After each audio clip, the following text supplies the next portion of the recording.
So then you were with Pilchuck for about 10 years, Mm-hmm. and then that was also around the same time, I guess, as maybe the glass making movement in Seattle was getting underway as well. Well, yeah, I suppose, yeah. Actually, Pilchuck started in '72, and Dale was still living in Rhode Island at that time. That's Dale. But he came to Pilchuck Dale every Chihuly. summer. Yeah, Dale Chihuly.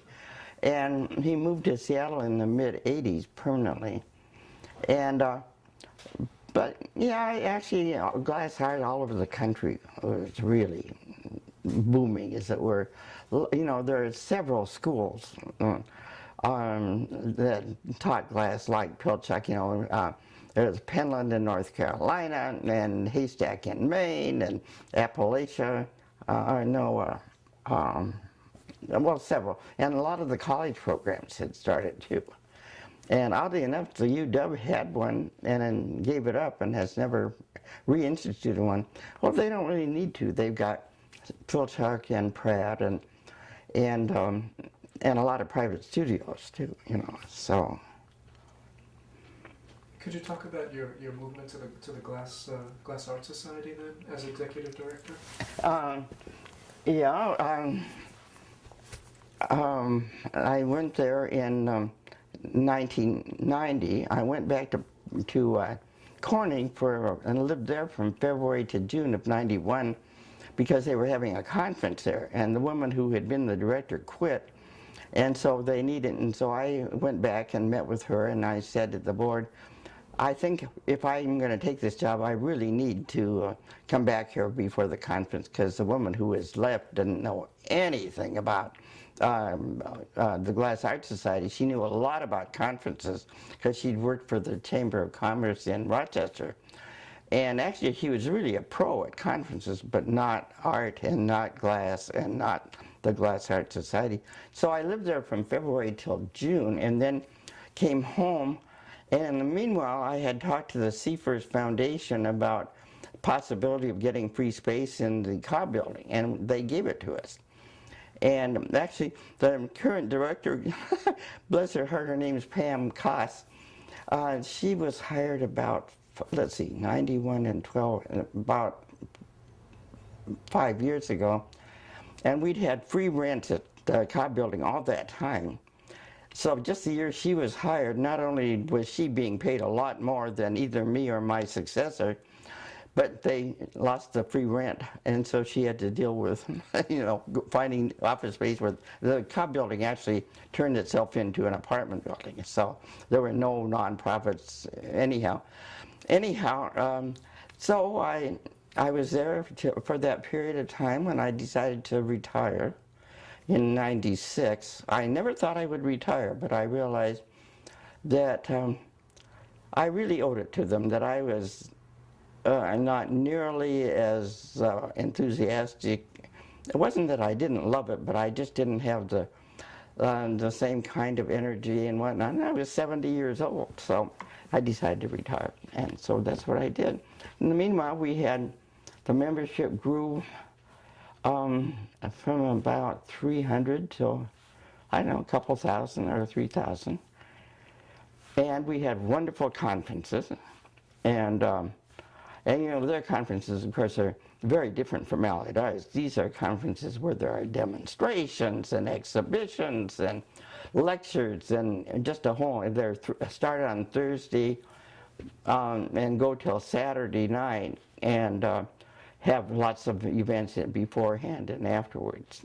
And it really is a reunion. It started also in '72. '72 was a great year for starting organization. And every year we give out awards and that kind of thing too. So. Did you have a passion for glass before this? Yes and no. I was really interested in it. I didn't know a whole lot about it. In fact, when I came back from Washington, one of the first things I did, Lamar Harrington invited me to go up to Piltech because they were dedicating the new lodge, which John had paid for. And my greatest backer, actually, Bob Block, was on the board of Piltech, and he's the one who proposed me for the director. And so in a way, that's how it came. You know, Bob Block took full credit for anything I ever did from the year 1960 till he died. and it was great having somebody like that to be such a good friend and backer. Could you talk a little bit about Bob Block? Because we haven't heard much about him from everyone else. And Peggy didn't talk about him? She talked about him a little bit, but it'd be nice to hear a little. Well, you knew that he had polio, and they were roommates at Harborview in Iron Lungs. And he was a frustrated politician, a lifelong Democrat, had been to all kinds of Democratic conventions, great friend of Magnuson and Jackson's and everybody else who was anybody in the Democratic Party, at least from here. He was very, he had 6 children, all of whom are real personalities. He loved talking about politics and what was going on in the world. He, you know, he, till the day he died, he was having people over to his house, so he'd be in bed, and he'd have a luncheon table set up in his bedroom, and the 4 of us would eat there, and he'd be in bed, and he always had somebody to help him. He called him his Batman. I don't know whether Bob thought of himself as being a general or not, but and till the day he died, he wanted to keep involved. You know, his family's fortune started in the market. His father sold umbrellas in the market, and then started a string of shoe stores that were all over Washington, maybe over the Northwest. I vividly remember Block shoe stores in Seattle. And then the family home is in Mount Baker, and Gary Glant lives in it now. And at one time, the Block family wanted to give that home to the city to use as a mayor's residence. The city turned them down, and saying the mayors can pay for their own housing. He was very hospitable. I really miss some of the things he used to do. Every fall, they would have a back-to-school party. And it started when I mean, imagine having 6 kids. You were glad when they went back to school, I'm sure. His first wife, by the way, was a great activist. She not only had 6 kids, she was chairman of the park board, president of the Campfire Girls citywide, and I've forgotten what else, but she was, and I only met her a couple of times, and she died of a brain tumor. And anyhow, but when she was still alive, they started this tradition, and then he and Mary Lou, his 3rd wife, continued. Every September they'd have this great, wonderful party up at their house on East Boston Terrace, and everybody who was anybody came. That is, in politics and the arts. And Joel Connolly always used to be there, I remember, and people like that. So it was really fun. They'd have brunch and then drinks, and you'd wander. Do you know where their house is? Know anything about it? Well, East Boston Terrace, if you were to go up 10th to the extension of Broadway, and turn left on Boston Street, you'd end up with a road like this, and one road would go up by the Art Museum, and the other would go around East Boston Terrace, which was a circular road with all these mansions with wonderful views. And he lived there. And he loved to tell stories and hear stories. And he had this great deep voice on occasion. And he just was, and he loved to be involved in things. And he loved to make things happen, which is why I think, as I say, he took full credit for absolutely everything I did, but he also pushed for me to be the director of Piltech. Could you talk a little bit about Ibsen Nelson as well? Oh, yeah, you know, I saw in the paper his brother-in-law just died. His brother-in-law was a man named Frank Hanowalt, who was superintendent of schools, maybe? And Ibsen, what buildings did he design that I can remember? He had an office down on Fifth Avenue, right next to the monorail tracks. And he was another like Fred Bissetti and that crew of people who were very contemporary design, very much interested in the integrity of architecture and the arts.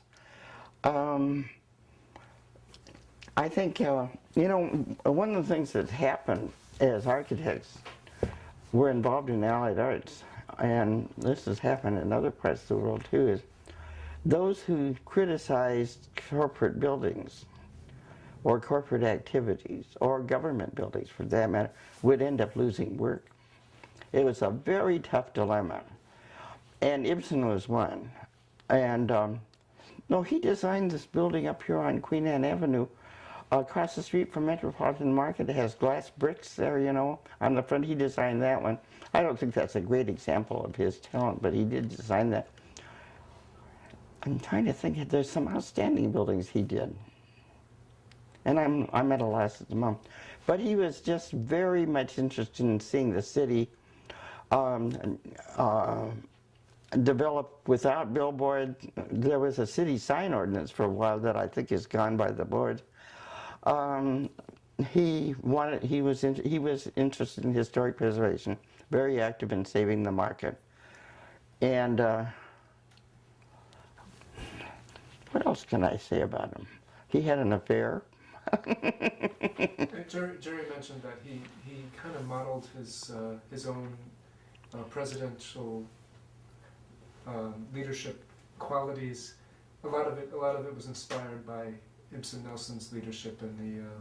Oh, really? Yeah, and he said Norm Johnson and Ibsen Nelson really were very influential in terms of their approach to how they led meetings and their kind of very quiet leadership qualities. Well, as I say, Ibsen was the first president to say he wanted to serve for 2 years, and did. And he was right. It does take almost a year for somebody to figure out what he wants to do or how to do it or whatever. Norm and Ibsen are very different. You know, Norm is almost a prototype. Have you interviewed him? On Monday. He's almost a prototypical Scotsman, kind of reticent, kind of dour at times, but with charm and a real sense of humor. And Ibsen, don't know I can say much more about him. Charming, really devoted to the arts and architecture. Anyhow. There's a couple of leaders that I also wanted to mention before we move on to something else, that just to get your take on them. I know that Maxine Cushing Gray was very influential in Seattle and also had a lot of connection to Allied Arts. And Cecilia Schultz was one of the board members when Allied Arts first started. And she was also a monumental figure. Could you talk a little bit about those two? And one other person that I don't know if she was part of your years, but Pat Nicholson. No, she was before my time. Cecilia was kind of at the end of her time when I came on, and I used to give her rides to the meetings. I found that she was not the only one that somehow my being a woman and people who were kind of shy about imposing on other people would ask me to give them rides. There was another woman who, when Cecilia was no longer on, named Willie White, who was an old one, really. And she would ask me the same thing, so I just assumed it was because I was non-threatening. I was paid to do the job, so they could probably ask me to do things they wouldn't ask a friend. Anyhow, Cecilia, what was the funny thing she said? At one time we sponsored a television program, you know, that Julie Hunger emceed. And Cecilia, what was it called? It was all about the arts. And one time Cecilia was on it, and something was said to her, and she said, "But my dear, we're artists." and she, I was always sorry that we didn't get to hear more about her adventures as a, what's the word I want? Not promoter, but you know, she brought the arts here, and she was really very important. And but I just got to know her towards the end of her life, and she went off the board at one point too. Pat Nicholson was before my time, but I didn't know about her a little bit, and I understand she was really great. Who was the other person? Oh, Maxine. Oh, yes. In fact, I can tell you one day she came here and we drank coffee, and she objected to my smoking, but she was really a purist. Somebody would probably read it. She was the Tweed Hornet, somebody called her. She was very outspoken. Whether she was reviewing something and didn't like it, or did, she was outspoken about what needed to be done. Like, she was early on a promoter of dance before the Pacific Northwest Ballet, and of Native Americans. And she just was a wonderful friend of whatever she took up. And she had been at the Argus a long time ago. She was at the PI, and that was before I knew her. And then she was at the Argus, you know, which is a weekly publication. And then she published her own newsletter. And somebody who really could tell you a lot about her personally, even more than I could, would be Joan Mann, who used to be at the editor of the King County newsletter. Maxine was a stalwart friend of the arts, and all of them, as a matter of fact. She was a very good writer herself and promoted good writing. She was a friend of artists, and she was one who really insisted that artists ought to be paid, not just volunteers. She was kind of starchy. One time I had some information for her that she really needed, and I said to her, "I'll bring it by," because she lived south of me when I was living in Edmonds. And I've never quite understood how this happened, but I came to her house and I had this bunch of paper for her. And instead of inviting me into her living room the way I've invited you here or anybody would, I think she must have been a terrible housekeeper or something, because she invited me to go out in her backyard where the grass was knee-high. The benches were damp, but we sat out there and talked in kind of chilly weather. And I always thought that was really odd and funny. But she also was very warm when you got to know her. Richard Campbell and Joan Mann, and I've forgotten who else was involved in helping her with her newsletter towards the end of her life. And Donovan, her son, has a wonderful photograph of when they had a memorial service for her over at Daybreak Star. And all kinds of people were there. It was a wonderful memorial. And I don't know why she didn't have a more significant job in Seattle in criticism.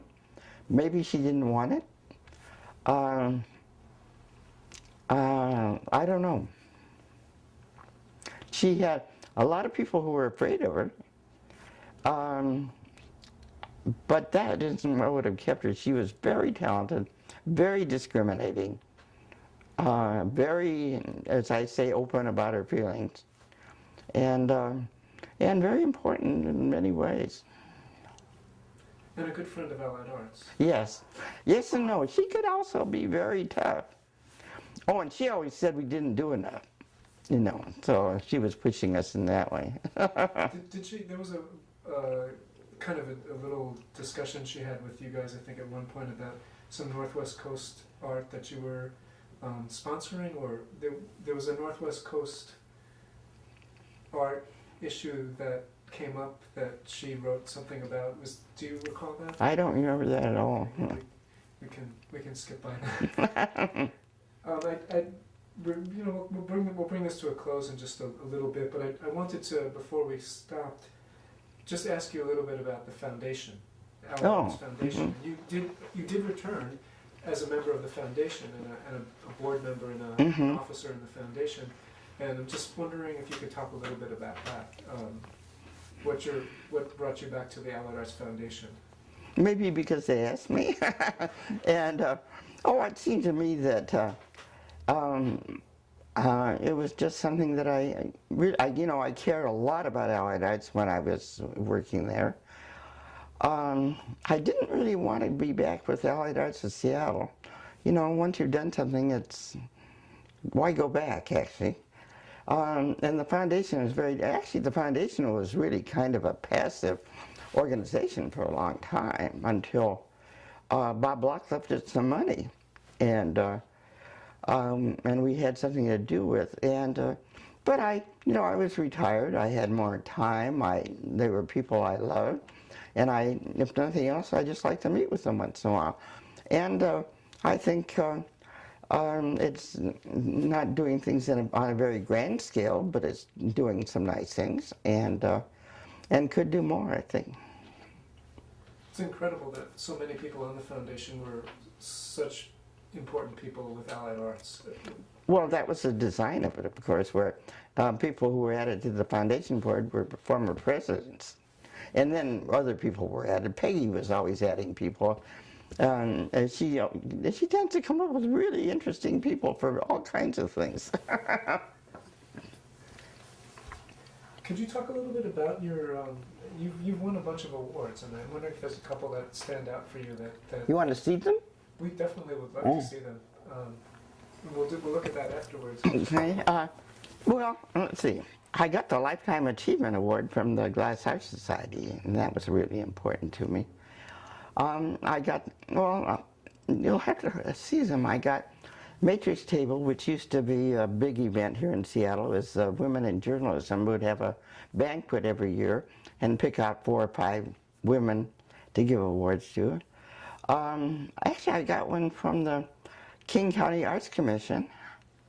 And the Howard Wright gave out awards a few years ago to people who had been active in starting the Seattle Arts Commission or been involved with the arts.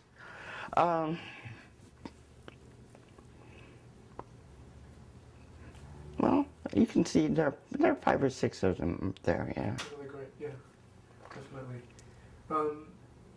The last couple of things, just a couple more things. First of all, there were a couple of programs that we've heard a little bit about, but I'm just wondering if you might talk a little bit about them as well. One, the survival series. Oh yes. And another one, Flags, Banners, and Kites. Yeah. Could you talk a little bit? Yeah, the survival series was really fun. Jean Falls, who's affiliated with ACT, of course, she and her husband started ACT, and Ted Darms, who is an actor, and I put together this little series, and I guess I ran 4 or 5 years maybe, and it was for lesser known arts events, for example, Black Arts West, or when Empty Space started, which was down in the market, and when Northwest Chamber Orchestra started. So we would put together a series, 4 or 5, at a very reasonable price. I think they were $16 or something. And the idea was that these are things that maybe people might be a little bit nervous about going to for whatever reason. Maybe they didn't want to go over in the central area to go to Black Arts West. Maybe they were nervous about going to the market at night. Who knows? So we figured with, company, they would, and so we really just did this way, and it was really fun, and we were pretty successful at it. We didn't make a lot of money at it, but that wasn't the point. And I've forgotten why we didn't continue it. Maybe it was when do you remember the dates? There. I think it started in about 72, 73, and then continued for another, like you said, 4 years. Yeah. So it was right around the time that you had left for Washington. and Yeah. then left. And the other one was Flags, Banners, and Kites. Well, that was certainly an unfortunate thing. Alice Kling was a member of the board, and she came up with this idea of having a show down at the Flag Plaza Pavilion, which no longer exists the way it did then, and it would include flags, banners, and kites. And she got lined up all kinds of sponsors who would pay if, in fact, they needed it. What do you call those? I forgot. And also printed a catalog, which you've probably seen. And fortunately, I insisted that she could not just go ahead with this without getting full board approval. Otherwise, my head would have been on the whatever. It really was a great event. Kids would come in there and say, "Daddy, is this art?" And they'd see all these wonderful, huge flags or huge kites up into the ceiling. But we had a big bill for the catalogs. And then Alice and I both left for Washington. And poor Mary Coney was stuck with it. And fortunately, they managed to get rid of the debt, I guess. And I don't think Mary really thinks it was such a great event, but the show itself was really beautiful. And there was a man, that building I talked about that Ibsen designed was built by an organization founded by an architect who lived here on Queen Anne Hill, and he was a kite flyer and a great enthusiast, and he helped with this whole show too. And it turned out there were a whole bunch of people who were involved with kites. Who's to know?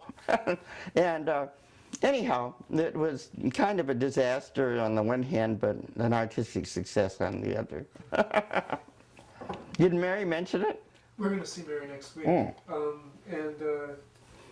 Actually, right before the last question, I was going to ask you about Mary. If you could, she was the first female president of Allied Arts.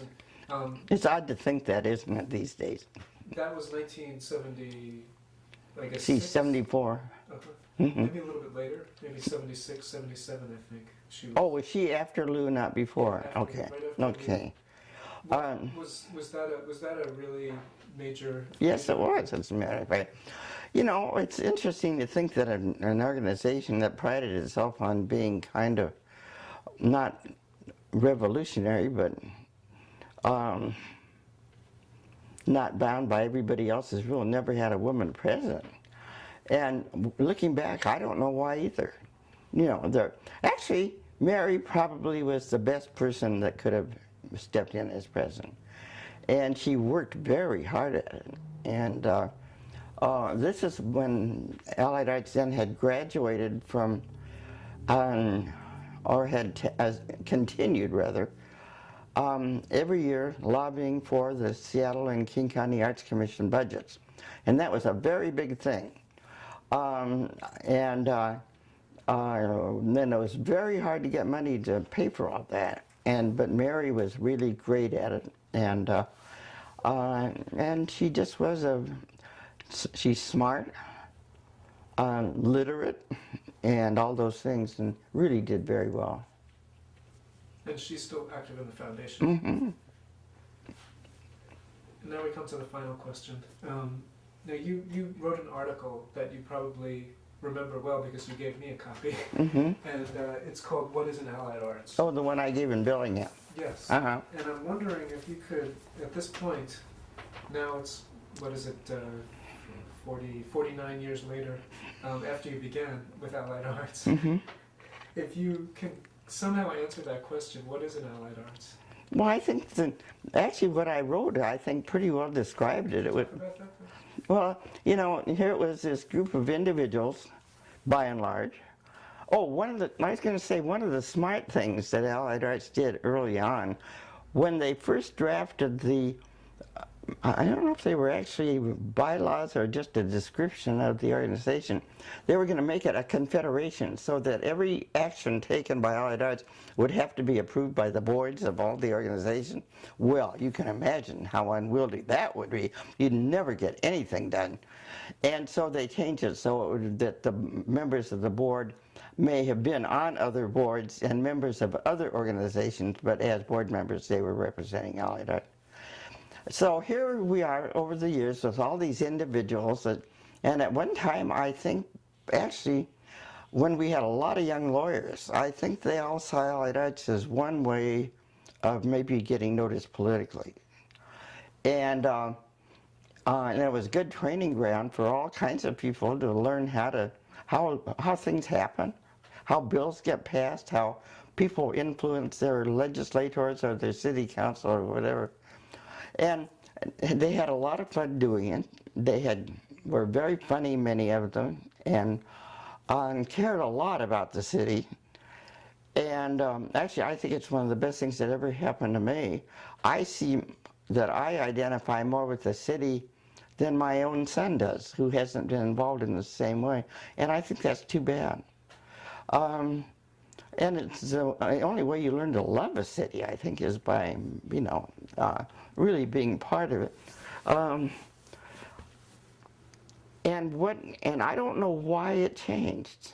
In the 80s and 90s, there were a lot of good people who worked there. Now it seems to me it's a conversation organization. I went to a couple of their beer and culture society meetings, and they were very interesting, but they didn't ever do anything about it. They talked about it. Well, Allied Arts people have always liked to talk, but they also did things. And I saw my job as picking up the pieces, the things they really didn't want to do, as I say, the mundane things, following through on things they wanted to do and see if we could make them happen. And in other words, making it easy for people to do what they did best. And that was to use their influence, to develop their ideas, to figure out solutions for things. It was really a wonderful time. And it was a group of people that it was a group of people that seems to be hard to define by many other people. Oh yeah. And is there a word or a couple of phrases that you could think of or a phrase that you could think of that sums it up? What is it? People who loved their city and had the means to do something about it, whether they were ideas or money or activity or energy. Yeah, I think they were city lovers. Well, that sounds great. And you said at one point that that you had a lot of fun. Oh yes, indeed yes, really. Well, thank you very much. This is great. I've got one thing. Earlier, when Jeff asked you if why you left Allied Arts, and then I think maybe went into another question, and it kind of cut off. So if you can give me like a one or two. Oh, I think I left Allied Arts because 20 years is a long time. And I had done, my role in it had stayed pretty much the same, I think. Issues were different, activities were different, but my role was kind of the same, and I decided I needed to go on and do something else. It was as simple as that. And it was kind of hard at first, but then it really wasn't. I knew it was time. And also, I think that you really could make a case it's not good for an organization to be dependent on one person.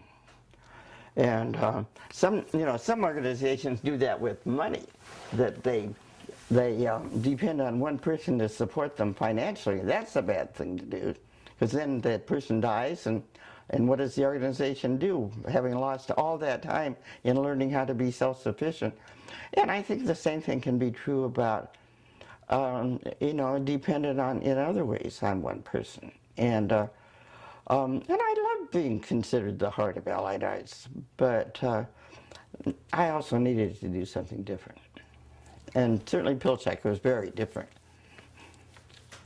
Perfect. That's great. Thank you very much. Thank you for mentioning it. Yeah, it's been sticking in my brain. Is that the kind of answer you think I should make? Yeah, That it's was a great perfect. answer. Yeah, it's a really good answer.